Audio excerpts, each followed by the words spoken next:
የዛሬ 2000 ዓመት መሞቱን ብቻ አይደለም ተነስቷል ኢየሱስ። አሁንም እዚህ መስቀል ላይ አይደለም ያለው ኢየሱስ። መስቀሉ እንደ ሜሞሪ አንድ ወቅት ጌታ ኢየሱስ ክርስቶስ ሕይወቱን በእንደዚህ አይነት ስቃይ ሰጥቶናል ለሚል ብቻ ነው ምልክት የምናስቀምጠው። አሁን መስቀል ላይ አይደለም ወርዷል። የት ነው ያለው? በአብ ቀኝ ተቀምጧል ስለኛ በቪክቶሪ ከእርሱ ጋር ያለን ዩኒየን ኮሚኒየን በምንወስድበት ሰዓት የሞተበትን እኛ ልንባረክ ነው አለ የሞተው። ከዛሬው ትምህርት አንፃር ያንን አክቲቬት የምናደርግበት አንደኛው መንገድ ነው ማለት ነው።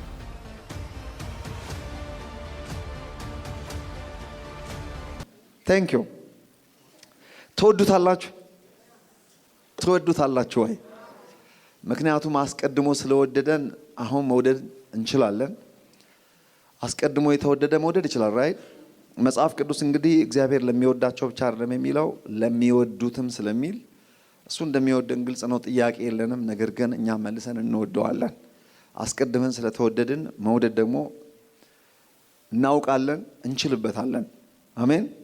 ስለዚህ መጽሐፍ ቅዱስ ለሚወዱት ይላል። ስለዚህ ለሚወዱት ያዘጋጀላቸው የተባለው አንዱ ዓይን ያላየውን ጆሮ ያልሰማውን የሰው ልብ ያላሰበውን ለማን አዘጋጅቷል ነው የሚለው? ለሚወዳቸው ነው የሚለው? ለሚወዱት ነው የሚለው። ለሚወዱት የሚለው እንግዲህ ብዙ ዲቴል አለው።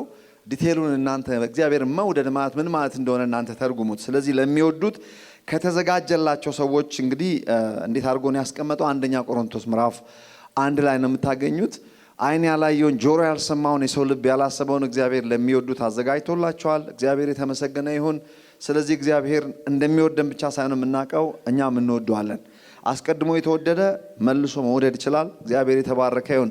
ስለወደደን እንግዲህ እግዚአብሔር ወዶን ዝም አላለም። የተወደደ እንግዲህ በእግዚአብሔር የተወደደ ይላል መጽሐፍ ቅዱስ በትከሻዎቹ መካከል ያድራል የሚለው።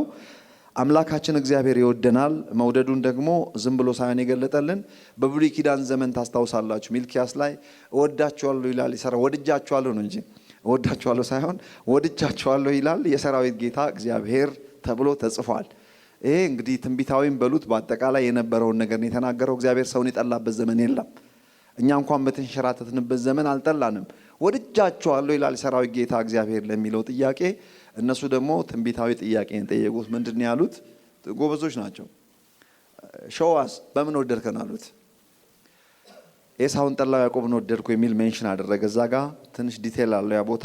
በአጠቃላይ በምን ወደድከን የሚለው ትንቢታዊ ጥያቄ በዚህ ነው ወደድኳችሁ አለና እግዚአብሔር መቼ ነው ይህን ነገር የገለጠው? በአዲስ ኪዳን ይኸው እንደዚህ ነው ወደድኳችሁ። በምን ወደድከን ለሚለው በዚህ ነው ወደድኳችሁ አለ። ፍቅር እንግዲህ በስጦታ ይገለጣል። እግዚአብሔር አምላካችን በባዶ ዝም ብሎ በቃ ውድድ አድርጌያችኋለሁ በቃ የሚያቃጥል ፍቅር አላለም። ወድጃችኋለሁ ይላል የሰራዊት ጌታ እግዚአብሔር። በዛን ሰዓት እኛን የወደደበት ፍቅር መንገዱ አልተገለጠም። ነገር ግን እነሱ የጠየቁት ጥያቄ ትንቢታዊ ጥያቄ ነው። ከክርስቶስ ልደት በፊት ወደ 400 ዓመት ከዚያ በፊት ነው የጥያቄ የተጠየቀው። በምንድን ነው የወደድከን ብሎ ሲጠይቁት የወደድኳችሁማ እንደዚህ ነው አላቸው። ያዕቆብን ወደድኩ ኤሳውን ጠላሁ የሚል ነገር እዛ ጋር ተናግሯል። ስለ ምርጫ ነው የሚያወራው። ኦፍኮርስ በምርጫ እናምናለን። በምርጫ የምናምነው ግን ዲቴል አለው። እሷ ጋር አልገባም።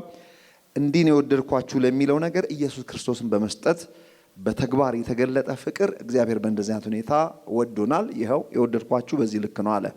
ሐዋርያው ጳውሎስ ደግሞ ይህንን ፍቅር ለመለካት ሞከረና ከፍታውና ጥልቀቱ ወርዱና ስፋቱ በሚል እነዚህን ሁለት ነገሮች ተናግሮ ነበር። ስለዚህ ሜዥር ለማድረግ ሞከረና that was immeasurable love። እግዚአብሔር የተመሰገነ ይሁን። ስለዚህ ፍቅሩን መለካት ፈልጎ መለካት ያቃተው ለምንድን ነው? ከሰው አእምሮ በላይ የሆነ በኢየሱስ ክርስቶስ ሞትና ትንሣኤ የሚለካ ስለሆነ ነው። አምላክ ሰው መሆኑ ብቻ አይደለም። ሰው ቢሆንም የእግዚአብሔር ልጅ ነው። ከነበረበት አንድ እግዚአብሔር ልጅ ከነበረበት የክብር ህይወት ወይም ደግሞ የአብ ቀኝ ህይወት ወርዶ እስከ ሲኦል ድረስ በመገኘት በእንዲህ አይነት አስደናቂና ጥልቅ ፍቅር ስለወደደን እንዲህ ነው የወደድኳችሁ ወድጃችኋለሁ ይላል የሰራዊት ጌታ እግዚአብሔር የሚለውና በምን ወደድከን የሚለው እንግዲህ በዚህ መልኩ የሚታይ ነው። ስለዚህ እጅግ የተወደደ ህዝብ እያገለገልኩ ስለሆነ እግዚአብሔርን አመሰግናለሁ። yes ስለዚህ you are accepted in the beloved። እግዚአብሔር የተመሰገነ ይሁን። that's my favorite word። ምንድነው የሚለው? accepted in the beloved። ይሄ ሐሳብ አይታችሁ ከሆነ እንግዲህ በእግዚአብሔር እይታ በእንዲያት መልኩ ነው የተወደድነው። ይህ accepted in the beloved የሚለው ለቤተ ክርስቲያን የተገለጠ ፍቅር ነው። ይሄ ፍቅር ኢኩሊ ኢየሱስ ክርስቶስ በርሱ ደስ የሚለኝ የምወደው ልጄ ከሚለው ጋር እኩል የሆነ ፍቅር ነው። ለዛ ነው ኢየሱስ ክርስቶስ ምን አለ? እኔም በወደድክበት ፍቅር እነሱን ደግሞ ወደድካቸው አለ። ስለዚህ he loves you as much as he loves son Jesus Christ። እኩል ነው የወደደህ ማለት ነው። that immeasurable love ወይም ደግሞ ፍቅር ዲቴል ያለው እንግዲህ ከፍታውና ጥልቀቱ በሰው አእምሮ ሜጀር ለማድረግ ቢሞከርም ከሰው አእምሮ በላይ ነው ማለት ነው። እንዲህ የወደደን አምላክ እግዚአብሔር አምላካችን ምን አድርጎናል? ባርኮናል። አሜን። ባርኮናል ነው ያልኳችሁ። ስለዚህ የባረከው ምንድነው? የሚወዳችሁ አባታችሁን የባረካችሁ ማለት ነው። ስለዚህ የሚወደን አባታችን የመባረክ ስልጣን ስላለው ባርኮናልና ዛሬ በዚህ ዙሪያ ጥቂት እናገራለሁ። ሆሊ ኮሚኒየን አለ ዛሬ እንደምታውቁት። እንግዲህ ስለ በረከት ስናወራ ስሰብክ ሶስተኛ ሳምንቴ ነው። በባለፉት ሳምንታት የሰበኩትን ሐሳብ ወደ ኋላ ተመልሼ ብዙ አልደጋግምም። ላልነበራችሁ ሰዎች ኦፍ ኮርስ ፍራግመንትድ የሆነ መልእክት ነው የሚሆነው። እንደዛ እንዳይሆንባችሁ ወደ ኋላ ሄዳችሁ ሁለቱን ሳምንታት ያስተማርኩትን ወደ ኋላ ቪዚት ማድረግ ትችላላችሁ። ዩቲዩብ ላይ እና አንዳንድ ሳይቶች ላይ ተለጥፏል፣ ሙሉ መልእክት ያልተሸራረፈው ማለት ነው። በባለፉት ሳምንታት ካየናቸው ዋና ዋና ነገሮች እግዚአብሔር ሰውን ከፈጠረ በኋላ መደምደሚያ ያደረገው ምንድነው? በረከትን ነው። በሌላ ቋንቋ እግዚአብሔር ሰውን በመልኩና በአምሳሉ ከፈጠረ በኋላ ባርኮ ነው ወደ እዚህ ዓለም ያስገባው። የተባረከ ሰው ነው ወደዚህ ዓለም የገባው። መባረክ የሚለው ቋንቋ በአጭር ቋንቋ ብዙ ሰዎችን ሄዳችሁ ብትጠይቁ ቶሎ ወደ ማቴሪያል ነው የሚሄዱት። ኦፍ ኮርስ ማቴሪያልም በረከት ነው። ነገር ግን ከዚያ ባለፈ መልኩ እግዚአብሔር ሰዎችን ሲባርክ በምን ባረካቸው የሚለው ነገር እንግዲህ ዲቴሉን ተናግሬያለሁ። ተመልከቱ። ሰው በተፈጠረበት በዛ በእግዚአብሔር መልክና አምሳል ይገለጥ ዘንድ የሚያስችለውን አቅም ኢምፓወርመንት ወይም ኤኔብልመንት ሰጥቶታል ማለት ነው። በሌላ ቋንቋ የተፈጠረው በእግዚአብሔር መልክና አምሳል ነው፣ የሚኖረውም በእግዚአብሔር አምሳል ነው። መኖር ይችል ዘንድ የሚያስችለውን አቅም ያስታጠቀው ብለሲንግ ወይም በረከት ብለን እንጠራዋለን። አሜን። ስለዚህ ሰው በተፈጠረበት ወይም ደግሞ በዚያ በእግዚአብሔር መልክና አምሳል ይገለጥ ዘንድ በዛ ይኖር ዘንድ፣ በሌላ ቋንቋ ሰው በእግዚአብሔር መልክና አምሳል ተፈጠረ፣ ኑሮም በእግዚአብሔር መልክ ነው። ግልጽ ነው። በእግዚአብሔር መልክ መኖር ማለት ምን ማለት እንደሆነ የተፈጠረው ሰው በእግዚአብሔር መልክና አምሳል ነው ማለት ልክ እንደ እግዚአብሔር ባህሪ ተካፋይ ነው ማለት ነው። የእግዚአብሔር ባህሪ ነጸብራቅ የሆነው ሰው በተፈጠረበት በዛ ባህሪ ነው የሚኖረው። በእግዚአብሔር መልክ መኖር ማለት ያ ነው። ግልጽ ነው። አዳምና ሔዋን ከዘፍጥረት ምዕራፍ 3 በፊት በእግዚአብሔር መልክና አምሳል የተፈጠሩ እነዚህ ሰዎች የኖሩት ከዘፍጥረት ምዕራፍ 3 በፊት የኖሩት የኑሮ አይነት በእግዚአብሔር መልክ ነው የኖሩት። ግልጽ ነው እያልኩ ያለሁት። በእግዚአብሔር መልክ መኖር ማለት በተፈጠሩበት ባህሪ መገለጥ ማለት ነው። ኑሯቸው ልክ እንደ ባህሪያቸው ነው ማለት ነው። ባህሪያቸው ደግሞ ልክ እንደ ፈጣሪያቸው፣ እንደ አምላካቸው፣ እንደ አባታቸው ነው። በሌላ ቋንቋ እግዚአብሔር በሰማይ የሚኖረውን ኑሮ ኮፒ ነው በምድር ላይ ይኖሩ የነበሩት። ያንን እግዚአብሔር የሚኖረውን ኑሮ እንዲኖሩ ብቃት የሆናቸው በረከት የሚባል ኢምፓወርመንት ነው ማለት ነው። አሁን በረከት የሚባለውን ከማቴሪያል በላይ ልታዩት ይገባል። ብሩክ እግዚአብሔር ሰዎችን ባርኳል። እግዚአብሔር ጋር የሌለ ሰው ጋር የመጣ ምንም ነገር የለም። እግዚአብሔር የተባረከ ነው ስንል እግዚአብሔርን ደግሞ የባረከው አለ ወይ? ማን የባረከው? እግዚአብሔር። በረከት የእግዚአብሔር ባህሪ ነው። himself is blessed God። እግዚአብሔር ይመስገን። ስለዚህ የተባረከ ብሩክ እግዚአብሔር ሰዎችን ባርኳል። መባረክ የሚችል ሲጀመር የተባረከ ብቻ ነው። አምላካችን የተባረከ ብሩክ አምላክ ነው። ትዝ ይላችኋል ጄምስ ላይ በዚሁ አንደበታችን ብሩክ እግዚአብሔርን እንባርካለንና የሚለው ማለት ነው። ሰው እግዚአብሔርን ይባርካል ማለት የሌለውን ነገር ይጨምርለታል ለማለት አይደለም። ወደዛ አመጣበታለሁ። አምላካችን እግዚአብሔር በባህሪው ብሩክ ነው። ብሩክ የሚለው ቋንቋ ሙሉ ነው፣ አንዳች የማይጎለው ነው፣ ሁሉን ያለው ነው፣ ድካም የሌለበት ነው፣ ምንም አይነት ዝቅታ ህይወት የሌለው ሙሉ ህይወት ሰልፍ ሰፊሸንት የሆነ አምላክ ነው እግዚአብሔር። ይህ የተባረከ እግዚአብሔር ሰውን በመልኩና በአምሳሉ ከፈጠረ በኋላ ፍሬም ያደረገው ፋሽን እንዲያረጋቸው በምንድነው? በበረከት ነው። ከባረካቸው በኋላ ሰው በበረከት አልቀጠለም ነው እንጂ ሰው የተባረከው በተፈጠረበት ባህሪ መኖር እንዲችል ወይም በዛ መገለጥ እንዲችል አቅም ነው ያገኘው። ያ አቅም በረከት ብለን እንጠራዋለን። I want you to understand እዚህ ጋር ሰው በዚህ በረከት አልቀጠለም። ዘፍጥረት ምዕራፍ 3 ላይ something happened። ሰው በመንፈሱ ከእግዚአብሔር መንፈስ አስተማሪነት ሲጎድል ወይም ሬቨሌሽን መቀበል ያቆመ ስታንድ አሎን ስፒሪት በሆነበት ሰዓት ከመንፈስ ቅዱስ ሬቨሌሽን መቀበል ያቆመ ማለት ህይወት መተላለፍ ያቆመ ሙት ስፒሪት በሆነበት ሰዓት በዛን ሰዓት በበረከት መመላለስ አልቻለም። በረከት ከሰው ንቅል ብሎ ወጥቶ ሳይሆን ወደ ምን ተቀየረ? ወደ እርግማን ተቀየረ። እርግማንም ማን ፈጠረ ተብላችሁ ብትጠየቁ ማንም አልፈጠረም።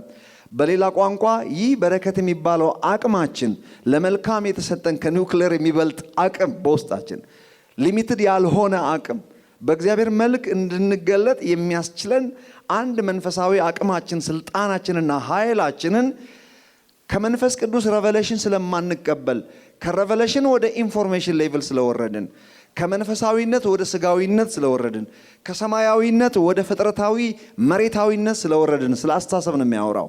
ካርናል ስለሆነም በእኛ ያለውን አቅም ምን እንደምናደርግበት አናውቅም። for the different purpose in character ለመጠቀም ጀመርን። ለህይወት ስንጠቀምበት የነበርነውን ሳናቀው በሮንግ ዕውቀት ሮንግ ቦታ በተን መንካት ጀመርንና ያ አቅማችን በረከት የሚባለው ኃይላችንን ለሰልፍ ዲስትሮይ ዓላማ መጠቀም ጀመርን ማለት ነው። we kept on destroying ourselves every day, every single day ማለት ነው። በረከት እንግዲህ ለሌላ ዓላማ ስንጠቀመው ነው እርግማን ሆኖ የሚጠራው እንጂ በረከት የሚባለው ከሰው የሚነጠል አይደለም። it's part of humanity። ግልጽ ነው። እግዚአብሔር የተመሰገነ ይሁን። ነገር ግን የእግዚአብሔር ዓላማ ሰዎችን ወደ በረከታቸው መመለስ ነበር። በሌላ ቋንቋ ልጅነታቸውን መመለስ ማለት ነው። ልጅነትን መመለስ ሰዎች በረከታቸውን በአግባቡ በተፈጠሩበት ዓላማ ይጠቀሙበት ዘንድ ስራ የጀመረው from the beginning ነው። ያደረገውን ነገር አስቡ። አሁን በፍጥነት ልናገር የዛሬውን ሐሳብ መሬት እንዳወርደው ማለት ነው። እግዚአብሔር ከዚያ በኋላ አንድ የሆነ ጄነሬሽን እንደመረጠ ታውቃላችሁ። ይህ እስከ ኖህ ድረስ ረጃጅም ዓመት የኖሩትን ሰዎች አንድ ሐረግ ሲመዝ ስትመለከቱ አንድ የተሻለ ጄነሬሽን መዘዘና እነዚህን ሰዎች እግዚአብሔር እየባረከ ነው ያመጣቸው። ባረካቸው የሚለው ቋንቋ በሁለት ነገር ነው የባረካቸው። አንደኛ ሊመጣ ባለው በክርስቶስ ኢየሱስ የሚመጣውን የአዲስ ኪዳን ዘመን የሚመጣውን አዲስ በረከት እንዳይመስላችሁ። ሁለት ሶስት አይነት በረከት የለም። ኦሪጂናል በረከት ነው እያወራን ያለ ነው። ሰዎች ያበላሹትን የማስተካከል ጉዳይ እንጂ ሌላ ቀርቶ አዲስ በረከት ለማምጣት እንዳይመስላችሁ። አዲስ የበረከት አይነት አመጣ ብሎ የሚያምን ሰው መጽሐፍ ቅዱስ ቶታሊ አልገባውም። ልክ ሰዎች እንትን እንደሚሉት ማለት ነው። ድሮ ፍጥረት አድርጎ ፈጥሮ ነበር፣ ሐሳቡን ቀይሮ ወይም እግዚአብሔር አድጎ ወይ ተሻሽሎ አዲስ ኪዳን ላይ ያኔ እኮ ፍጥረት አድርጌ ነበር የፈጠርኩት ኃይሉ ዮሐንስን አሁን ልጅ ላድርገው እንዳ you got no clue my friend. You cannot be my friend, my pastor. እንደዚህ ኮንክ ብዙ ፓስተሮች እንደዚህ ነው የሚያምኑት። አም ሶሪ መብታቸው ነው። እንደዚህ ስላመነ ሲኦል ባይገባም ነገር ግን ይጋን ነው ክሉ ያ እግዚአብሔር አያድግም፣ እግዚአብሔር አይሻሻልም፣ እግዚአብሔር ሐሳቡን አይቀይርም። ሲፈጥረንም በዘላለማዊ ዕውቀቱ ማሻሻያ በማያስፈልገው ነገር ነው ያደረጋትን ነገር ሁሉ ያደረገው። በኢየሱስ ክርስቶስ በኩል የተሰሩ ስራዎች ሐሳብ የመቀየር ጉዳይ ሳይሆን ሪዲፋይን የማድረግ ጉዳይ ሳይሆን ደንት ያን የተፈጠረውን የተበላሸ ነገር የማስተካከል ፕሮጀክት ብቻ ነው። የተቀየረ ነገር የለም። አዲስ ነገር አልተመለሰም። ሁሉ ነገር ያው ነው። እዚህ ጋር ቆም ብዬ አንድ ነገር ልናገር። ሰው ወደቀ ስንል ከየት ነው የወደቀው? ሰው የት ነበር የሚኖረው የሚለውን ጥያቄ መመለስ የቻለ ሰው መንፈሳዊ አሰራር ገብቶታል። መንፈሳዊ ፕሪንሲፕል ገብቶታል። መንፈሳዊ ቋንቋ spiritual language ወይም heavenly language ወይም God's language መናገር ይችላል። አለበለዚያ ቋንቋ ቁጭ ብሎ መማር አለበት ማለት ነው። ቋንቋ በጣም አስፈላጊ ነው። ቋንቋ አስፈላጊነቱ ተነጋግረን ለመግባባት ነው። አስፈላጊነቱ ደግሞ መጀመሪያ እርስ በርሳችን አይደለም ከፈጣሪያችንም the maker ከአምላካችን ጋር ተነጋግረን መግባባት መቻል አለብን። ሲጀመር ከፈጣሪ ጋር ተግባብተህ አውርተህ ሳትግባባ እንዴት ነው ከኔ ጋር መግባባት የምትችለው?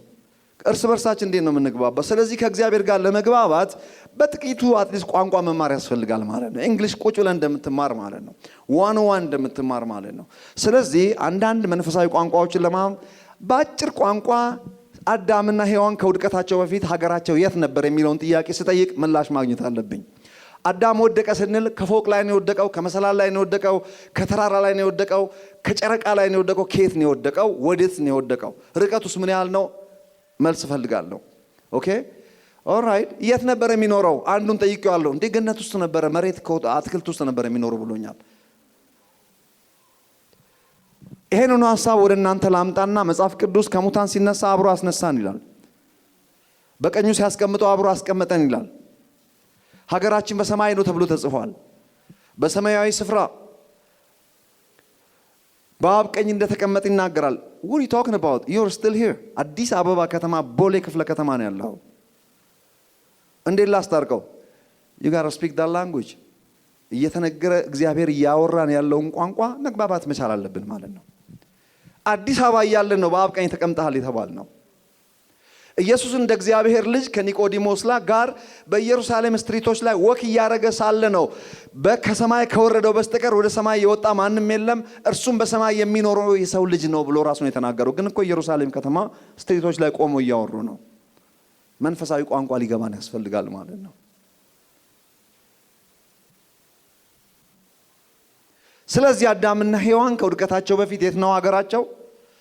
የኛ ሀገር ሰማይ ከሆነ ሀገራችን በሰማይ ነው ተብሎ ተጽፏል። ሀገራችን ግን ኢትዮጵያ ነው። የፊዚካሉን ዓለም ማን ጠየቀ? እግዚአብሔር የፊዚካሉን ዓለም የፊዚካሉን አይዲያችንን ማንነታችንን ተናግሮ አያውቅም። that's not his business። ስለ ልጅነት ሲያወራ ከስጋ ከአባት እናቶቻችን የተወለድንበትን አውርቶ ማያውቅም። that's not his business። እግዚአብሔር ቁሳዊ ነገር ላይ ፎከስ አያደርግም። እያንዳንዲቱ እግዚአብሔር ካወራ መንፈሳዊ ነገር ብቻ ነው የሚያወራው። ከመንፈስ ወደ ስጋ የምናመጣው እኛ ነን። ወደ ምንፈልገው እንደ እግዚአብሔር ሐሳብ ይሁን እንጂ ወደ ፕሮስፔሪቲ፣ ወደ ቪክቶሪ፣ ወደ ሄልዝ ኤንድ ዌልዝ መቀየር ትችላለህ። you are blessed ሲጀመር sam blessed እስቲ ሀገራችን በሰማይ ነው ካለ ከኔ ገነገረኝ። አዳም ከውድቀቱ በፊት ሀገሩ በሰማይ ነበር። ሀገራችን በሰማይ ነው ማለት ሰማይ ቤት መሄድ አለ። ሰማይ ቤት ሄደን አናውቅም፣ የት እንደሆነም አናውቅም። መንፈሳዊ ቋንቋ ነው። አሁን ራይት ነው ሀገራችን በሰማይ ነው። በሰማያዊ ስፍራ አዳም በሰማያዊ ስፍራ ነበር፣ ሔዋንም በአብ ቀኝ የሆነ ሰማይ ቤት ሄዶ በቀኝ እጁ በኩል ተኮልኩሎ መቀመጥ ማለት አይደለም። የተቀመጠም የለም። ኢየሱስ ነው በአብ ቀኝ የተቀመጠው። በእርሱ ሆነን በዛ አለን ነው በእምነት። አዳምና ሔዋን በአብ ቀኝ ነበሩ። ዛሬኛ በእግዚአብሔር መንግስት ውስጥ እንደሆነ መጽሐፍ ቅዱስ ይናገራል። አዳምና ሔዋን በእግዚአብሔር መንግስት ውስጥ ነበሩ። የእግዚአብሔር መንግስት ማለት እግዚአብሔራዊ ልክ እንደ ባህሪው የሚያስተዳድረው የሚገዛው ዓለም ማለት ነው። እግዚአብሔር ጻድቅ ነው፣ በጽድቅ የሚያስተዳድረው ዓለም። እግዚአብሔር ቅዱስ ነው፣ በቅድስና የሚገዛው ዓለም። እግዚአብሔር ፍቅር ነው፣ የፍቅር ዓለም። በአጠቃላይ ይህ እግዚአብሔር መንግስት ይባላል። አዳም ከውድቀቱ በፊት ኃጢአት ያልነካው ገና በእግዚአብሔር ባህሪ በተፈጠረበት ማንነት የነበረው ሰው እርሱ በእግዚአብሔር መንግስት ውስጥ ነበር። ኦልራይት እችን የነካካ ሁላችሁን ነገር ኢየሱስ ክርስቶስ ወደዚህ ዓለም ሲመጣ እችን የመለሰው የእግዚአብሔር መንግስት ቀርባለችና ንስሐ ግቡ አለ መጥምቁ ዮሐንስ። የእግዚአብሔር መንግስት ያለታ ከመጥምቁ ዮሐንስ ስብከት የጀመረ ነው የሚመስላቸው ሰዎች። የእግዚአብሔር መንግስት የጀመረው መቼ ነው? እግዚአብሔር በነበረበት ዘመን ሁሉ ባለበት ዘመን ሁሉ እግዚአብሔር በመንግስቱ ነው የኖረው። ያንን መንግስት ሰውን በፈጠረ ጊዜ ያው መንግስት ኤክስቴንድድ ነው። ሰው ከዚህ መንግስት ነው የወደቀው። ሲወድቅ ከእግዚአብሔር መንግስት ወጥቶ ዓለም ውስጥ ገባ። ያ የወደቀው ዓለም ኮስሞቲክ ወርልድ ብለን የምንጠራው አዳም ኢንትሮዲዩስ ያደረገው እንግዳው ዓለም ነው። ኢየሱስ ከዚህ ዓለም ሊያድነን ነው የመጣው። ከዚህ ክፉ ዓለም ሊያድነን ብላቴናው ላከ የተባለው ለዚህ ነው ማለት ነው። የምናወራው ዓለም ገብቷችሁ ከሆነ ስለዚህ ኢየሱስ የመጣው ሰዎች ወደ እግዚአብሔር መንግስት እንዲመለሱ እንጂ ያልነበረ ሌላ መንግስት ሊመሰርት አልመጣም። ሰዎች በአብ ቀኝ ነበሩ፣ ወደ አብ ቀኝ ሊመልሳቸው ነው የመጣው። ሰዎች ከሰማያዊ ስፍራ ወደቁ፣ ወደዛ ሊመልሳቸው ነው የመጣው። ኤቭሪቲንግ ኤቭሪ ሲንግል ምንም ነገር ኢየሱስ ክርስቶስ ያደረጋትን ነገር ሁሉ ያደረገው። ያልነበረ ነገር አልመለሰም። ከነበረው ነገር ያስቀረው አንዳች ነገር የለም። እቺን ያዙልኝ። እግዚአብሔር የተመሰገነ ይሁን። ስለዚህ ሰው ከበረከት ጎደለ፣ ወደ በረከት ሊመልሰን መጣ ኢየሱስ። ስለዚህ ያንን በረከት ለመመለስ ወደ ኋላ እንደማልመለስ ነግሬያችኋለሁ። እግዚአብሔር ከኖህ ጋር ኪዳን ገባ። ኖህንና ልጆቹን ዘፍጥረት ምዕራፍ 9 ላይ ባረካቸው። ከኖህ በኋላ ከአብርሃም ጋር አንኮንዲሽናል ኪዳን የደም ኪዳን ገባ። እግዚአብሔር አብርሃምን ዘፍጥረት ምዕራፍ 12 ላይ ባረከው። በተመሳሳይ በረከት እግዚአብሔር ልጁን ይስሐቅን ዘፍጥረት ምዕራፍ 26 ላይ ልክ አብርሃምን በባረከበት በረከት እኔ አባትህ የአብርሃም አምላክ ነኝ ብሎ ለምድር በረከት እንደሚያደርገው አሕዛብ በዘሩ እንደሚባረኩ ነግሮ ይስሐቅን ዘፍጥረት ምዕራፍ 26 ላይ ባረከው። በተመሳሳይ መልኩ በአባቱ በይስሐቅ በኩል ተመሳሳይ በረከት ዘፍጥረት ምዕራፍ 27 እና 28 ላይ እግዚአብሔር ያዕቆብንም ባረከው ብለን ስንናገር ሁለት አይነት በረከቶች እንድታዩ ፈልጋለሁ። እነዚህን ሰዎች ሲባርካቸው በዘላለማዊ ነገር እንደባረካቸው፣ በዘርህ እባርካለሁ፣ ዘርህ እንደዚህ ይባረካል እያለን የባረካቸው፣ በማቴሪያልም ባርኳቸዋል። ይሄ በረከት የሚባለው ነገር ሩቱ በጣም ሰፊ ነው። ስለ አክቹዋል በረከት እያወራን ከሆነ ግን አክቹዋል በረከት ብለን ኦሪጂናል በረከት ብለን የምናወራው እግዚአብሔር በባህሪው ሲኖር የሚኖርበትን አይነት ስልጣን በተመሳሳይ መልኩ ለሰው ልጆች እግዚአብሔር በዚህ ባርኳቸዋል። We are blessed to live like God. We are blessed to walk like God. We are blessed to be on the top like God. እግዚአብሔር የሚኖረውን አይነት ኑሮ እንድንኖር እግዚአብሔር በበረከቱ ባርኮናል። በዚያ በረከት የተባረክ ነው። ፋስት ፎርወርድ ሁላችሁም ኤፌሶን ምዕራፍ 3 ምዕራፍ 1 ቁጥር 3 አውጡልኝ። መነሻ እንዲሆነኝ ለምናገርበት ጥቂት ደቂቃ በዚህ ዙሪያ እናገራለሁ ማለት ነው።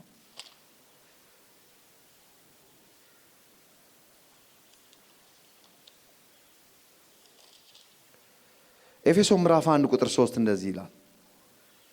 በሰማያዊ ስፍራ በመንፈሳዊ በረከት ሁሉ በክርስቶስ የባረከን የጌታችን የኢየሱስ ክርስቶስ አምላክና አባት ይባረክ ነው የሚለው ያነበብኩት ክፍል። ስለዚህ አሁን ወደ ኋላ ማልመለስበት ምንድነው እዚህ ጋር ያደረስኩት የባረከን ነው የሚለውና እስቲ ሁላችሁም ተባረክ ያለው በሉ የምታምኑ ሰዎች። ዳግም የተወለደ ሁሉ የዚህ በረከት አካል ነው። የተባረካችሁ ናችሁ እናንተ። ኪሳችሁ ባዶ ሊሆን ይችላል፣ አካውንታችሁ ጎሎ ሊሆን ይችላል፣ ጤናችሁ ተሸርሽሮ ሊሆን ይችላል፣ በሆነ ችግር ውስጥ እያለፋችሁ ሊሆን ይችላል። my friend you are blessed።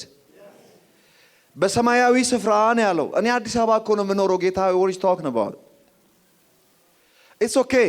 ይሄ አልጠፋውም። እግዚአብሔርን ያለንን አይዲ ወይ ፓስፖርታችን ላይ የተጻፈውን ወረዳችንን ቀበሌያችንን ያልጠፋውም እርሱ እንዳለ ሆኖ እግዚአብሔር ሌላኛውን አድራሻችንን ነው ሜንሽን ያደረገው። በሰማያዊ ስፍራ በምንድነው የባረከን?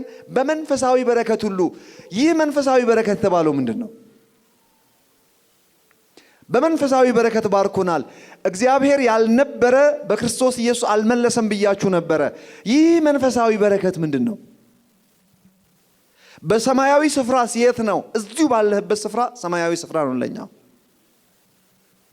ባለንበት የባረከን it's just a state of being።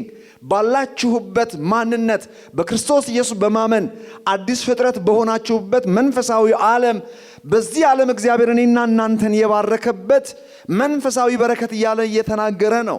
ያ መንፈሳዊ በረከት ምንድነው? ያው አዲስ ነገር የለም፣ ኦሪጂናል በረከታችን ነው።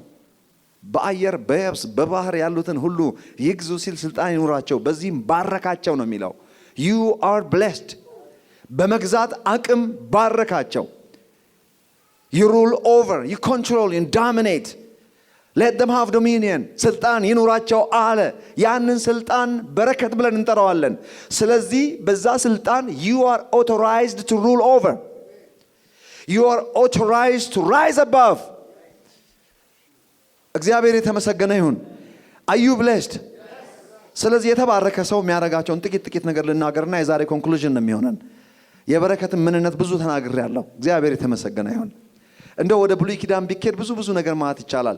ታስታውሳላችሁ እግዚአብሔር የእስራኤልን ሕዝብ በብዙ አቅጣጫ ባርኳቸዋል። ሙሴን እግዚአብሔር ኦቶራይዝ ካደረገ በኋላ ሙሴን ባርኮ እንዲባርካቸው ባርካቸው የእስራኤልን ሕዝብ እንዲህ ብለህ ባርካቸው አለ። በረከቱን የሚገርማችሁ ነገር ለሶስት ነው የምትከፍሉት። ይኖዋት ምን እንደሆነ በረከት ብሬክ ዳውን ይደረጋል። በረከት ስልጣናችን ነው፣ አቅማችን ነው፣ ኃይላችን ነው። this is the actual blessing of God። አውቶሪቲ ማለት ነው፣ ፓወር ማለት ነው። ፓወር ኤክስኪዩት የምናደርግበት ነው።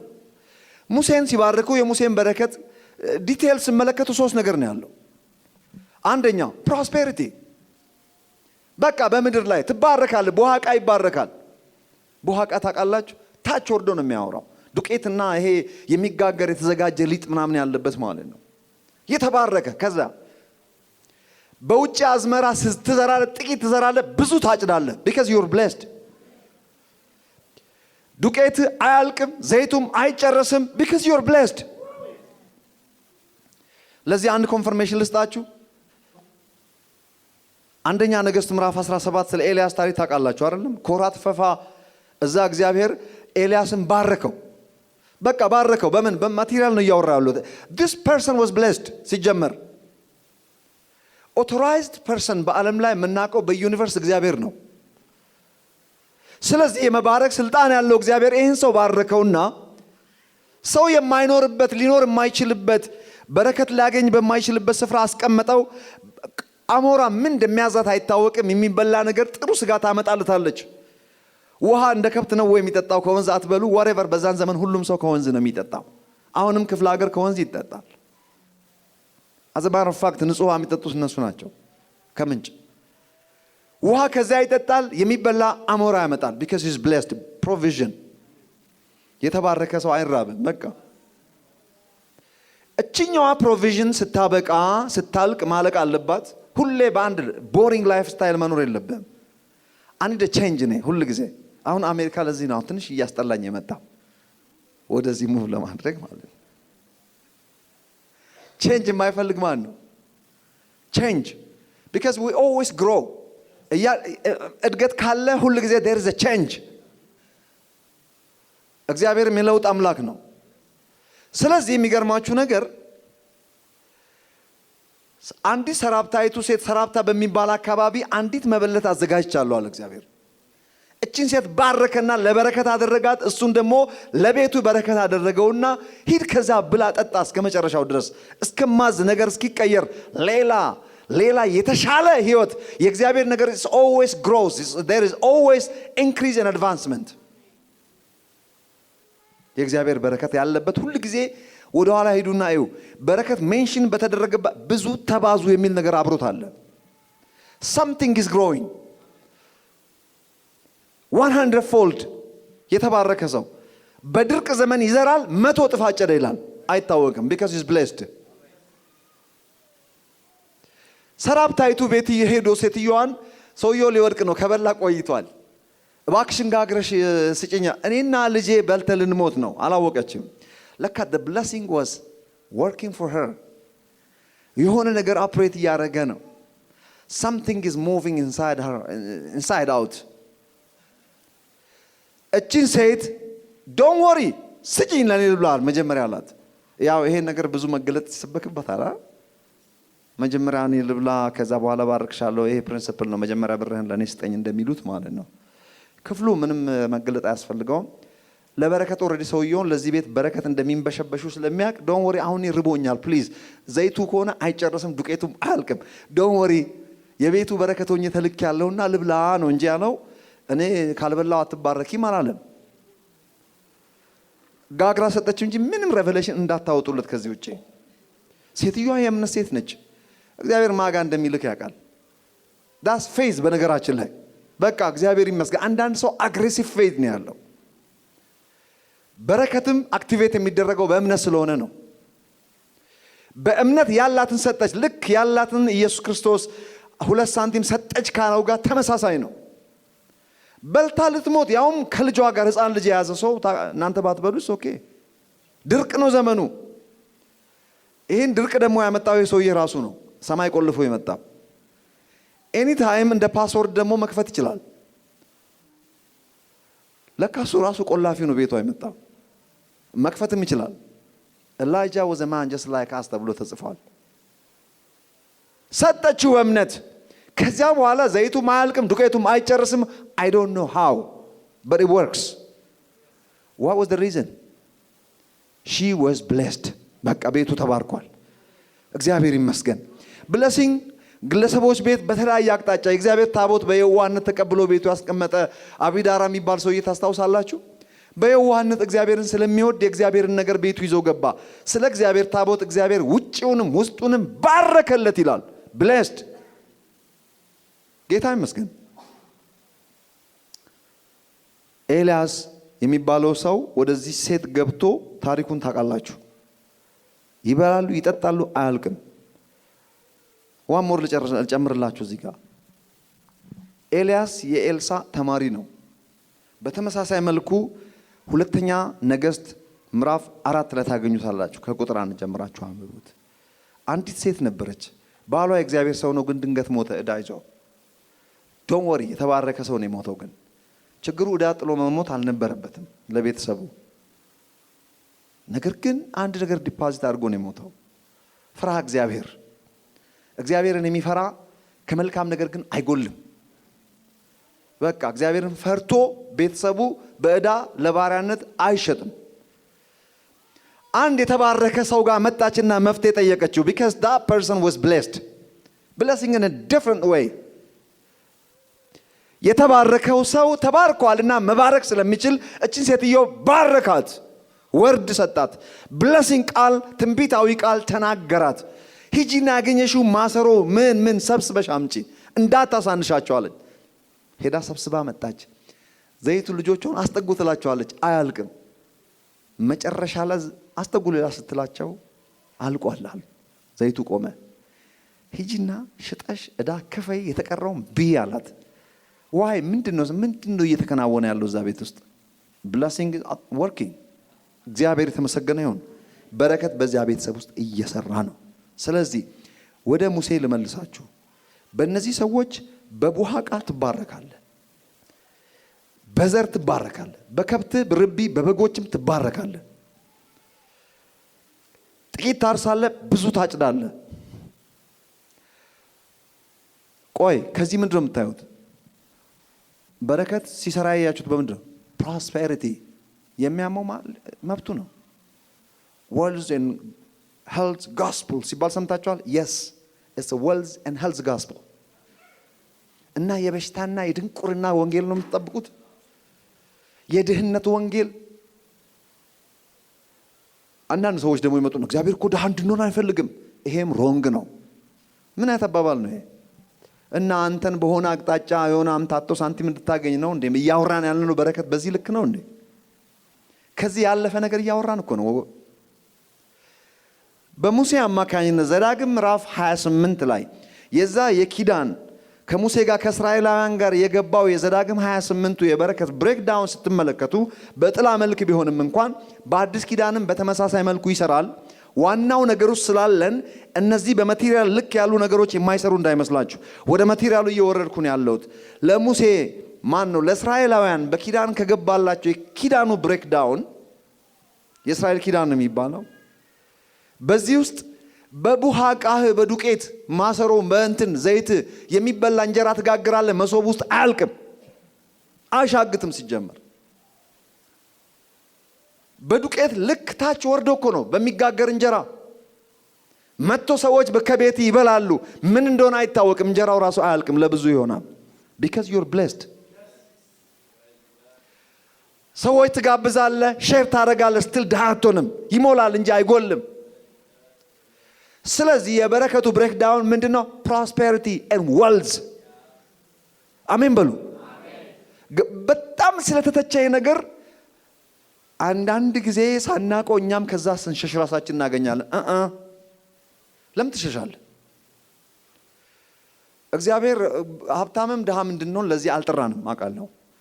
እያወራ ያለሁት እኔ በረከቱ ማኒፌስት ሲያደርግ ምን እንደሚሰራ እያወራው ነው። ስለዚህ እያወራው ያለሁት በዚህ በእስራኤላውያን በጥላ መልክ የተሰጣቸው ወደ አዲስ ኪዳን የሚመጣ ነው።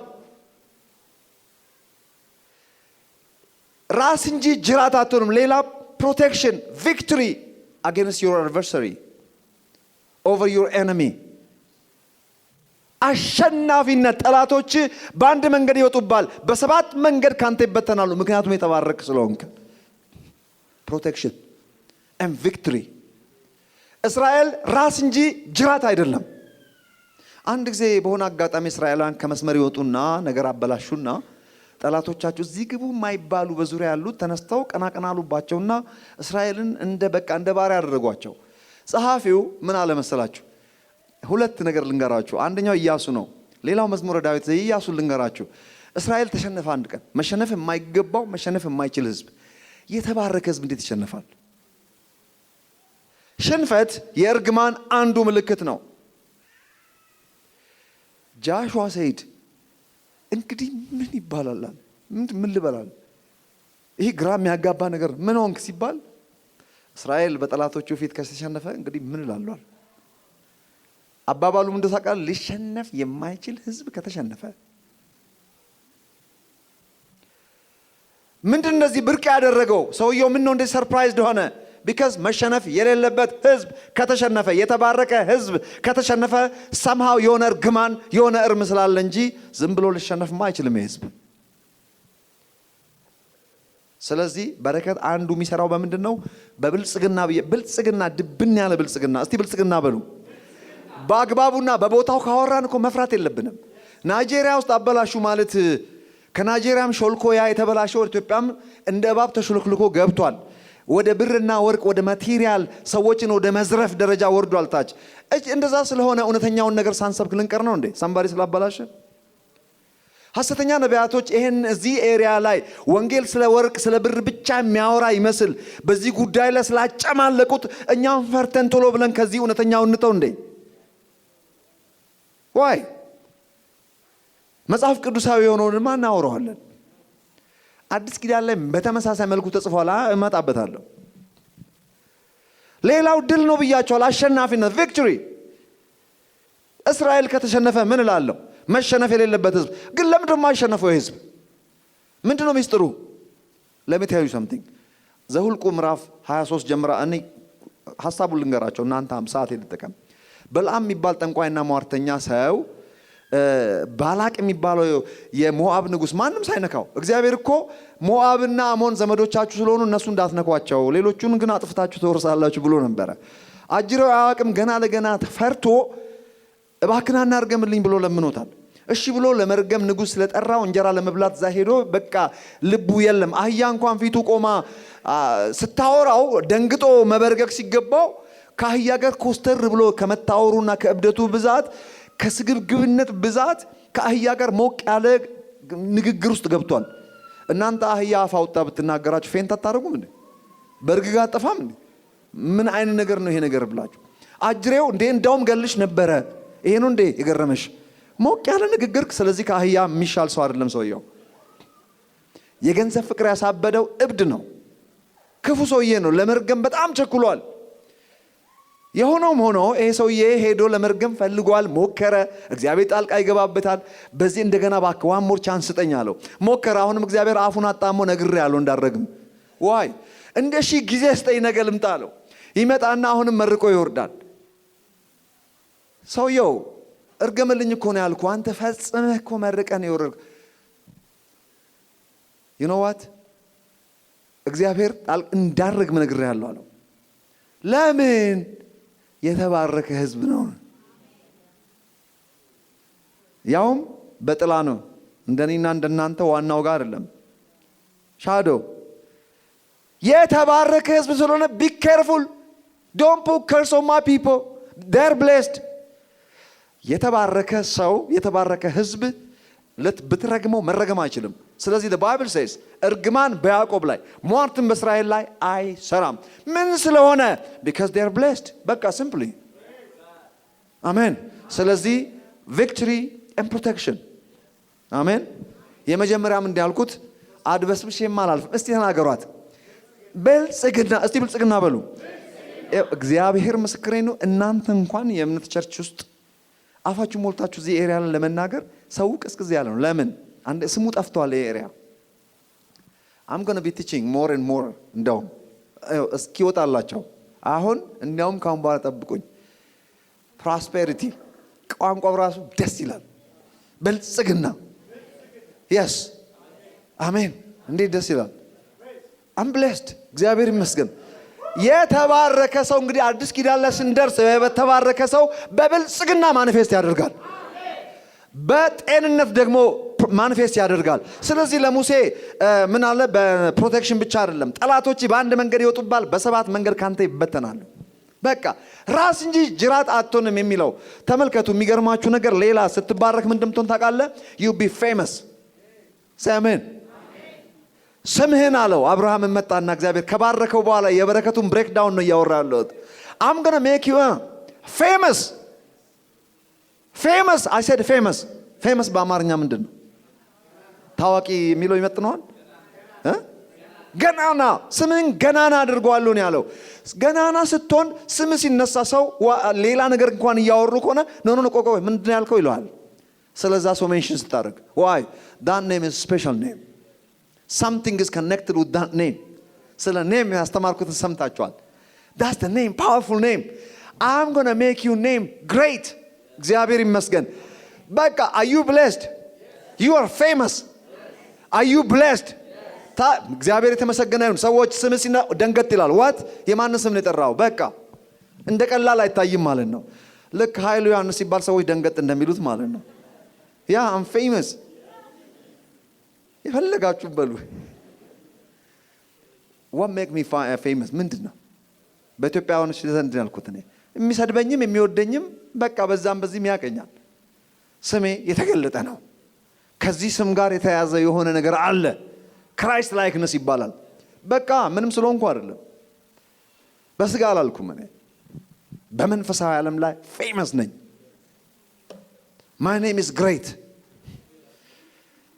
he made my name great.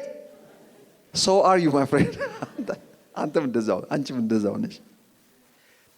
ስለዚህ ሌላው ምንድነው? በሄልዝ ጤና። የግብፅን በሽታ በአንተ ላይ አላመጣም። በቃ ከናቲያልዩ የተባረከው የእስራኤል ሕዝብ ከግብፅ አገር በወጣ ጊዜ በዘመናቸው በወገናቸውም ደዌ አልነበረም ይላል። ቆይ አዲስ ኪዳን ለምን አላመጣትም? እቺን ዋይ ደዌ ነው የሚለው። ሰው በእርግማን ሲመላለስ ልዩ ልዩ በሽታ ቁስል ይመታሉ። ነገር ግን when you walk with the Lord you'll be healthy with divine health። ታመም ከሆነ immediately healing is provided። እግዚአብሔር ይመስገን። ሶስት ነገር የተናገርኩት። ስለዚህ ዌልዝ እና ሄልዝ የሚል ነገር ስትሰሙ that's your blessing። አሜን። በዚህ ስም እንዳታፍሩ። ስትታመም ነው ደስ የሚልህ። ሐኪም ቤት ስትመላለስ ገንዘብን ስትጨርስ ነው ደስ የሚልህ። ኦኬ ገንዘብ ሲኖርህ ነው እሱን የምታከመው። ገንዘብ የሌለው ደግሞ ሊድን በሚችል በሽታም ባለመታከም ይሞታል። ገንዘብ ያለውም ደግሞ ገንዘቡ የማያድነው አለ። ብዙ ሰዎች በካንሰር ይሞታሉ። ስቲቭ ጃብስም እኮ ሞቷል። የአፕል ባለቤት በካንሰር ነው የሞተው። ብዙ ሰዎች ማቴሪያል ሊረዳቸው የማይችልበት ስቴጅ ላይ ይደርሳሉ።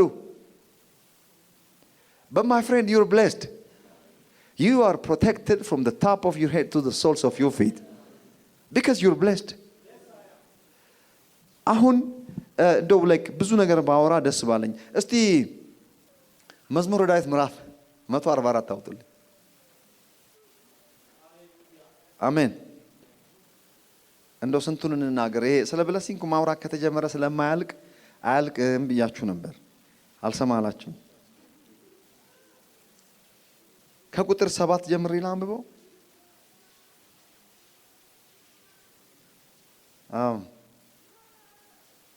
ኦኬ ከቁጥር 12 ጀምሬ ላንብብ።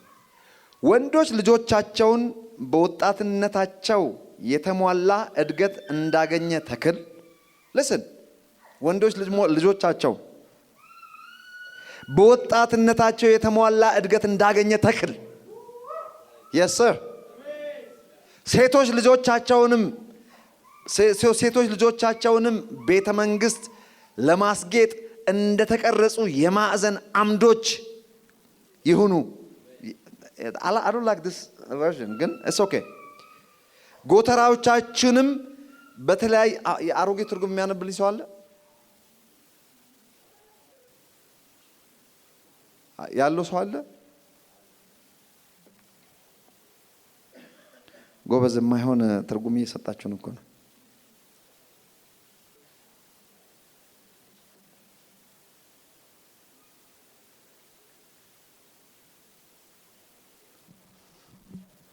ኦኬ ከሌላችሁ አለ?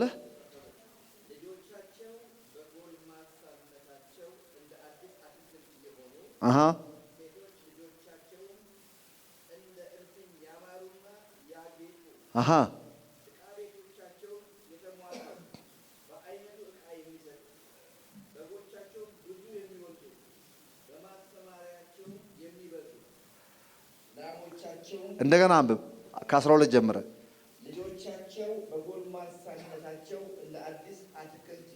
አሜን።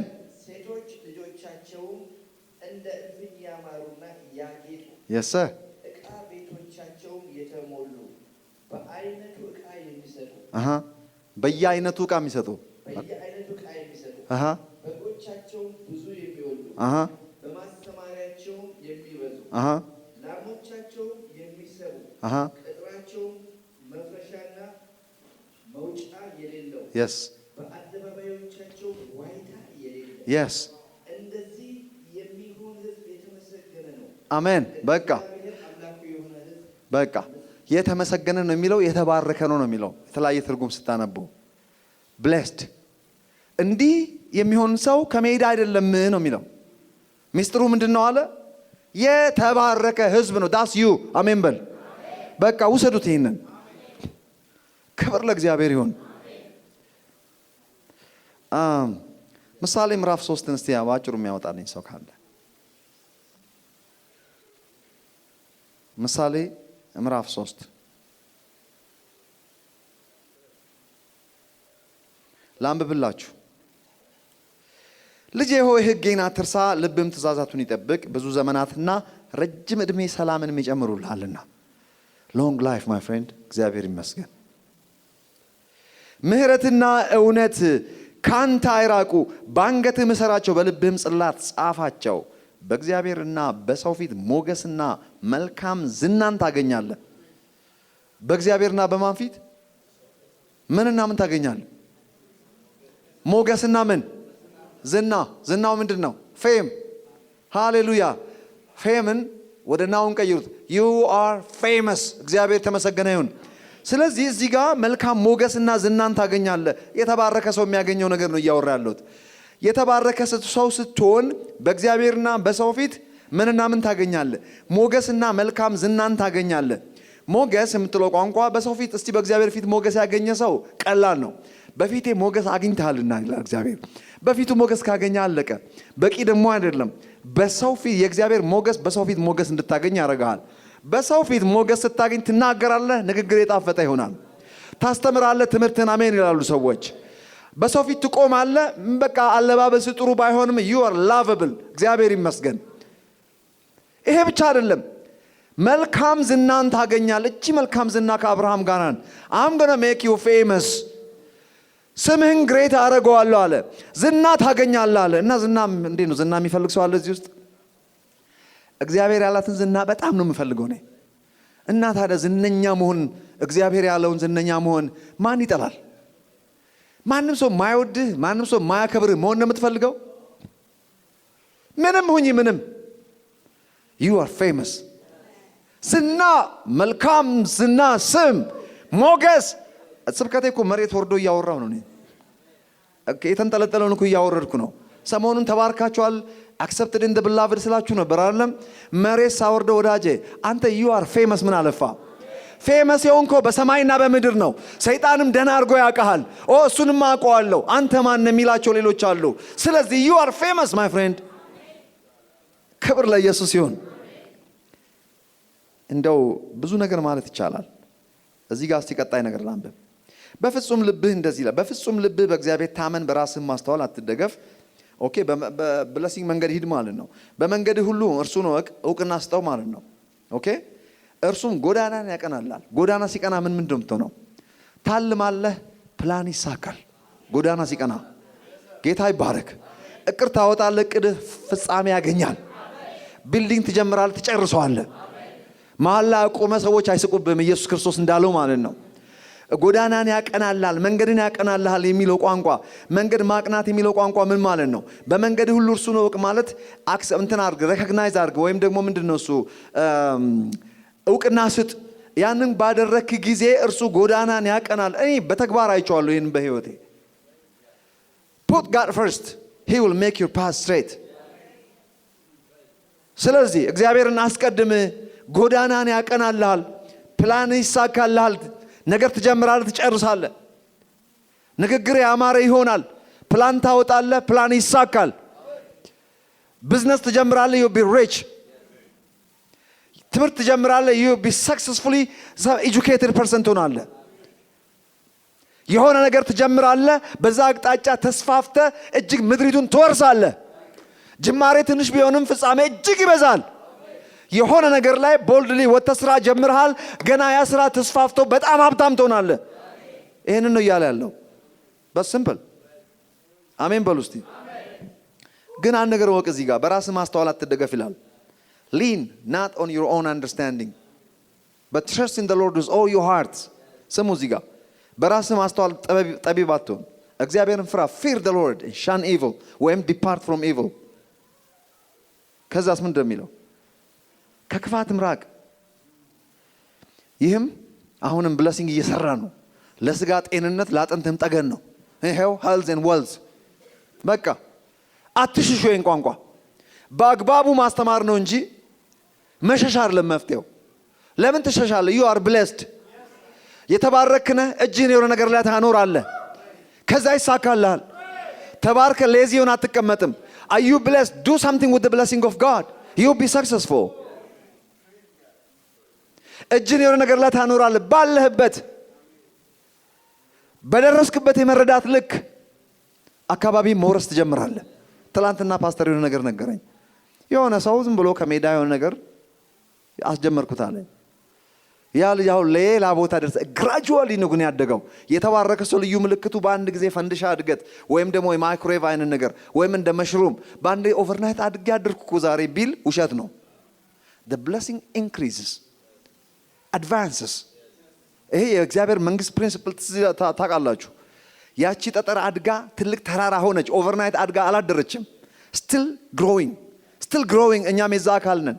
የእግዚአብሔር መንግስት ከሰናፍጭ ቅንጣት ስትጀምር ኦቨርናይት ዛፍ ሆና አላደረችም። መንገዱም ያ አይደለም። are you blessed? you do something, God will prosper the works of your hands። ጌታ ይመስገን። ስለዚህ ምንድነው ያነበብኩት እዚህ ጋር? በራስ ማስተዋል አትደገፍ። ስሙ፣ እግዚአብሔርን ከሀብት አክብር፣ ከፍሬም ሁሉ በኩራት። እዚህ ጋር ደግሞ ትንሽዬ ወረድ ያለች ነች። to unlock the blessing that is working in your life. are you blessed? yes። በረከቱን የምንከፍትበት is a master key። you unlock the blessing was giving። አንዱ ፕሪቪሌጅ መስጠት በሚባለው ነገር ደግሞ በረከታችንን ምን እናደርጋለን?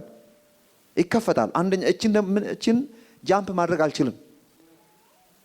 ስለዚህ እግዚአብሔር ይመስገን። ሁላችሁም ተባርካችኋል። ጌታ ይመስገን።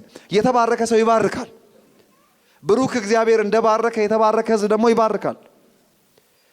ከሚባርክበት የግድ ገንዘብ ብቻ አይደለም። you speak nice word into somebody's life, that's the blessing. you are blessing someone።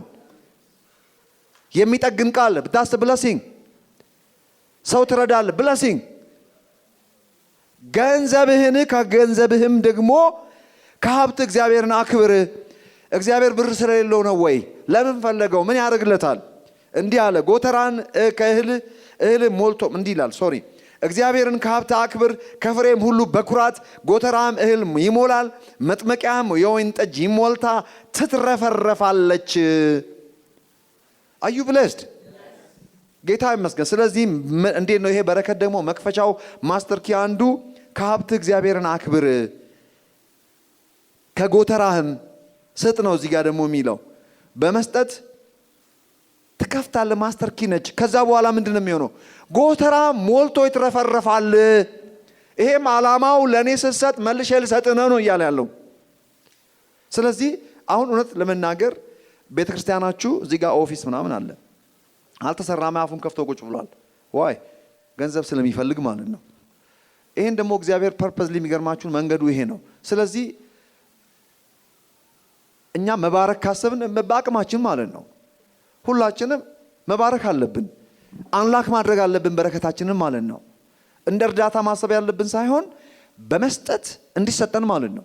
ንግድ ነው። አዎ ንግድ ነው፣ መንፈሳዊ ንግድ። እንዴት ስጥ ይሰጣል ያለው ራሱ ማስተሩ ነው። give and it will be given to you። ስንት ሜጀር ነው የሚያደርግ? good measure pressed down shaken together and running over will be given unto you። አራት የሜጀር አይነት። what is running over? ምን ማለት ነው running over? it's overflow። running over ታዲያ ሞልቶ የሚትረፈረፍ የሚፈስ ከሆነ it's a waste of resource። why ምን እናድርገው? ምን አገባ? የእግዚአብሔር ነገር ከሆነ it's going to be running over። ታስታውሳላችሁ? ስጋ አማረን ባሉ ጊዜ ምን ያህል ስጋ ነው ያመጣላቸው? ለአካባቢው አይደለም። በዚህ የአንድ ቀን ያህል መንገድ፣ በምስራቅ የአንድ ቀን መንገድ፣ በምዕራብ የአንድ ቀን መንገድ፣ በደቡብ የአንድ ቀን መንገድ።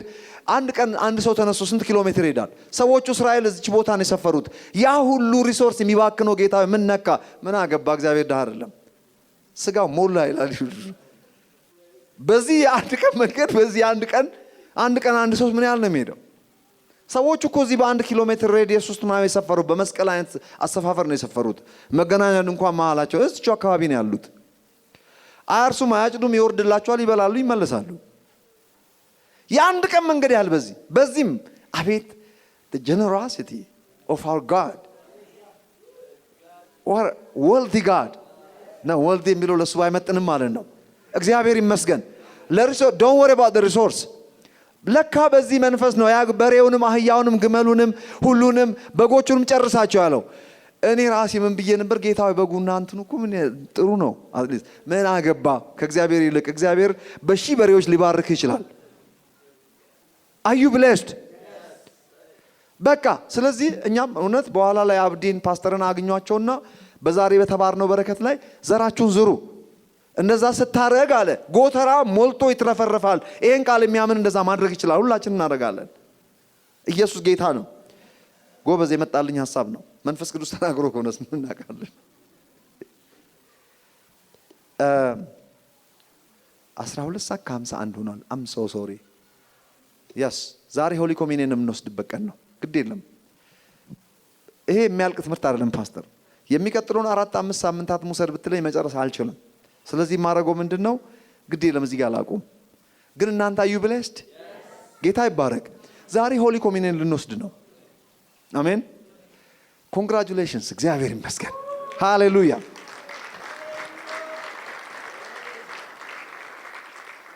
ስርዓቱን የሚያደርገው የቤተ ክርስቲያኒቷ ፓስተር ነው። እግዚአብሔር ባርኮ የሰጠው በረከት ነው። ፓስተር ማለት ልንገራችሁ፣ ማንም ይሁን ምንም በአንድ ቤተ ክርስቲያን ውስጥ እግዚአብሔር ፓስተር አድርጎ ያስቀመጠው ሰው አብሮት የሚያገለግሉት they are a blessing። አገልጋይ የቤተ ክርስቲያን በረከት እንደሆነ ታውቃላችሁ። የተባረከው ፓስተር ምእመኑን ይባርካል። ተባረኩ ሲለን አሜን እንላለን። እንደ አዲስ ተባረክ እያለ አይደለም። ከመግቢያ ያነበብኩትን ቃል እንዳረሱ በሰማያዊ ስፍራ በመንፈሳዊ በረከት ሁሉ የባረከን የጌታችን የኢየሱስ ክርስቶስ አባትና አምላክ ይባረክ። ዛሬ ሌላውን ዲቴሉን ሳልናገር እንግዲህ አልበቃኝም ሰዓት። አም ሶሪ አረን ነው መቼ እንደምሄድ አላቅም ወደ አሜሪካ። ግን ሰሞኑን ሳልመለስ አልቀርም። ያ እንዳለ ሆኖ ዛሬ ሆሊ ኮሚኒየን ላይ በምንሳተፍበት ሰዓት ዛሬ ከተሰበክ ነው ከብለሲንግ ጋር አገናኝተን እንውሰድ። ኢየሱስ ክርስቶስ የሞተው እያንዳንዳችሁን ይላል መጽሐፍ ቅዱስ ገላትያ ምዕራፍ 1 ላይ መሰለኝ from the present evil world ከዚህ ክፉ ዓለም ሊያድነን ብላቴናውን ላከ። ኦኬ ይሄን ያዙት። ሐዋርያ ሥራ ላይ ደግሞ ምዕራፍ 3 ላይ እንደሚለው እያንዳንዳችሁ ስራችሁን ከክፉ ስራችሁ ብላቴናውን ላከ። ብላቴናው የተላከበት ምክንያት ልንባረክ ነው። በሌላ ቋንቋ ወደ ልጅነታችን ክብር ልንመለስ ነው። አንድ የእግዚአብሔር ልጅ የአባቴ የሆነው ሁሉ የኔ ነው ማለት ይችላል። ልጄ ሆይ የኔ የሆነው ሁሉ ያንተ ነው ያለው ትንቢታዊ ቃል ከመሞቱ በፊት ከሞት በኋላ የአባቴ የሆነው ሁሉ የኔ ነው። ይህ የሆነው የኢየሱስ ክርስቶስ ሞትና ትንሣኤ ያመጣልን ነው። ሆሊ ኮሚኒየን በሚደረግበት ሰዓት የግድ ጥቅስ መጥቀስ የለብኝም። እዚህ ጋር ፓስተር ይጠቅስላችኋል ሲሰጠን። ጌታ ኢየሱስ የዛሬ 2000 ዓመት ገደማ ያደረገልን ሞቱና ትንሣኤው ተረት ሆኖ እንዳይቀር ወይም ደግሞ ዘመን እየራቀ ሲመጣ እየተረሳ እንዳይመጣ ሜሞሪ ሆኖ እንዳይቀር ሙት ዓመት አይደለም እናከብረው። ሙት ዓመት የሚከበረው ሞቶ ለቀረ ነው። ሕያው ሆኖ ከኛ ጋር ከመካከላችን ያለውን ጌታ ሰለብሬት የምናደርግበት አንዱ መንገድ ነው። because he's alive። የሆነች ልጅ ጋር አብረን እንጸልይ ነበር ድሮ ቤት ውስጥ። ለካ ራእይ ታያለች አላቅም እኔ ጌታ እንደዚህ ብሎ ስትለኝ ታያለሽ እንዴ አልኳት። አንተ አታይም እንዴ አለች። እኔ ረን ምንም አይቻል አቅም ምን አለችኝ? እንዴ አጠገብ እኮ ነበረ ሁሉ ጊዜ እኮ ስንጸልይ አንተ ጋር ይመጣል፣ አንተን ደግሞ ኤክሰፕሽናሊ ይወድሃል አለችኝ። የበለጠ ወዶኝ ሳይሆን ከኔ ጋር ቆሞ ምናምን ታያለች። ሁሉ ጊዜ አጠገብ እኮ ቆሞ እንዲህ ሲያደርግ ነበር እኮ አለችኝ። ደስ አለኝ። አሁን ቢሆን ግን ምንም እንደዛ መልእክት አያስፈልገኝም። አይኖ ራሴን ከማቆይ ይልቅ ሕያው የሆነው ያ ኢየሱስ በመካከላችን አለ በመንፈስ ቅዱስ አማካኝነት። በመካከላችን ሕያው ሆኖ ያለውን ጌታ ኢየሱስን ነው ሰለብሬት የምናደርገው። የዛሬ 2000 ዓመት መሞቱን ብቻ አይደለም፣ ተነስቷል ኢየሱስ። አሁንም እዚህ መስቀል ላይ አይደለም ያለው ኢየሱስ። መስቀሉ እንደ ሜሞሪ አንድ ወቅት ጌታ ኢየሱስ ክርስቶስ ሕይወቱን በእንደዚህ አይነት ስቃይ ሰጥቶናል ለሚል ብቻ ነው ምልክት የምናስቀምጠው። አሁን መስቀል ላይ አይደለም፣ ወርዷል። የት ነው ያለው? በአብ ቀኝ ተቀምጧል ስለኛ በቪክቶሪ። ከእርሱ ጋር ያለን ዩኒየን ኮሚኒየን በምንወስድበት ሰዓት የሞተበትን እኛ ልንባረክ ነው አለ የሞተው። ከዛሬው ትምህርት አንፃር ያንን አክቲቬት የምናደርግበት አንደኛው መንገድ ነው ማለት ነው። ኤሌመንቱን በምንወስድበት ጊዜ ስጋውን ስንወስድ ስለ ጤንነታችን ዌልዝ ኤንድ ጋስፕል ያልኳችሁ ምንድነው? ዌልዝ ኤንድ ሄልዝ ጋስፕል ያልኳችሁ ቅድም መጽሐፍ ቅዱሳዊ የሆነውን ነው ያወራሁት እኔ። ስለኛ ድሃ የሆነበት ባለጠጋ ሆኖ ሳለ እንደ እግዚአብሔር ልጅ የእግዚአብሔር ልጅ ሆኖ ሳለ ስለኛ የአንድን ኃጢአተኛ ሰው ስፍራ የያዘበት ያንን እውነት ሪያሊቲ የምንሰጥበት ነው። ትርጉም እንድንሰጠው ነው። ታሪክ ሆኖ እንዳይቀር ዛሬ የሞተ ያህል ዛሬ የተነሳ ያህል ዛሬ ያንን እውነት በውስጣችን መልሰን ሪአክቲቬት የምናደርግበት አንደኛው መንገዳችን ነው ማለት ነው። ደሙ የፈሰሰው ለኃጢአት ይቅርታ ነው። ያ ደም ዛሬም ትኩስ ነው፣ አሁንም ይሰራል። ለጤንነታችን የተከፈለው የተቆራረሰው አካሉ ዛሬም ያ እውነት ሕያው ነው። እግዚአብሔር የተመሰገነ ይሁን። ዲቴል ገብተን ብዙ እንደ ፋሲካ ሲዝን ብዙ መስበክ አልችልም። እዚህ ጋር መስበክም የለብኝም። የዛሬ 2000 ዓመት ገደማ የተሰራውን እውነት ዛሬ ሕያው ሆኖ ዛሬ በትኩሱ ሰለብሬት ማድረግበት ነው። ከቅዱሳንም ጋር አብረን ጽዋውን በመካፈል ህብስቱን በመካፈል እንጀራውን አብረን ህብረት የምናደርግበት ዩኒየናችን ነው። የተደረገውን እውነት አክቲቬት ከማድረግ የተነሳ ጠላቶቻችን ጭንቅላት ላይ እንደ አዲስ የምንረማመድበት ቪክትሪም ነው። በስጋችን እንኳን ታመን ከሆነ ዛሬ ሙሉ ጤንነታችንን አክቲቬት አድርገን የምንወጣበት ጥሩ አጋጣሚ ነው። ደሙን በምንጠጣበት ደሙን የሚያመለክተውን ጽዋ በምናነሳበት ሰዓት ሕያው የሆነውን የኃጢአት ይቅርታ ያገኘንበትን የታጠብንበት የነጻንበትን ያንን ቅዱስ ደም ሰለብሬት በማድረግ ጠላቶቻችንን መልሰን የምናሳፍርበት ጥሩ አጋጣሚ ነው። አሜን። ስለዚህ ትርጉም ያለው ነገር እንጂ የምንሰራው ሃይማኖታዊ ስርዓት ለመፈጸም ኮሚኒየን አናደርግም። Are you ready to receive? ይሄንን እውነት የሚያደርግ ሰው በምን አይነት መልክ በምን አይነት ፊት ነው የሚያደርገው? በደስታ። አንዳንድ ቸርቾች ነበሩ የሆሊ ኮሚኒየን ሲደረግ ወደ ውጭ ሮጦ የሚወጡ። ለእንደኛ አይነቱ ደካሞች እኮ የተሰጠ እንጂ ለብርቶች የተሰጠ ዓላማው እኮ ከድካም የምትነሳበት መነሻ እንጂ ምን ሸሾ ከሆነማ አልገባንም ማለት ነው።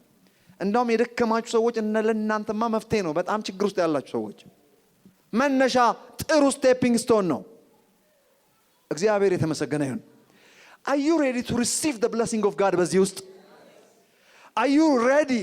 ይሄንን እውነት አክቲቬት በማድረግ በክርስቶስ ኢየሱስ ሞትና ትንሣኤ ማንኛውም መልካም ነገር መቀበል የምንችልበት ጥሩ አጋጣሚያችን እንደሆነ ሪያሊቲ የምንሰጥበት አጋጣሚ ስለሆነ እግዚአብሔር የተባረከ ይሁን።